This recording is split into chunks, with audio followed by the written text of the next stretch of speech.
नमस्कार मित्रांनो, आपल्या आयुष्यातील सर्वात जवळची आणि प्रिय व्यक्ती म्हणलं म्हणजे कोण, तर ती आपली आई. आणि अशीच एक कविता मी आईवर केली आहे, जी मी जगातल्या सर्व आईंना डेडिकेट करतो, समर्पित करतो. कवितेचं नाव आहे आई म्हणजे काय.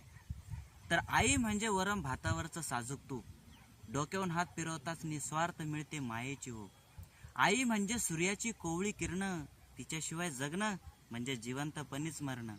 आई म्हणजे फुललेल्या फुलांच्या बागा, आई म्हणजे फुललेल्या फुलांच्या बागा, तिच्या काळजात नेहमीच असते आपल्यासाठी जागा.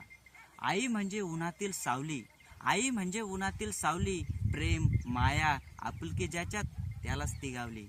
आई म्हणजे थंडीतील गरम शाल, आई म्हणजे थंडीतील गरम शाल, येणाऱ्या वाईट प्रसंगातील ती सतत बनून असते आपल्यासाठी ढाल.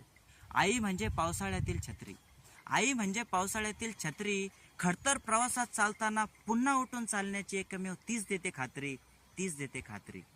धन्यवाद.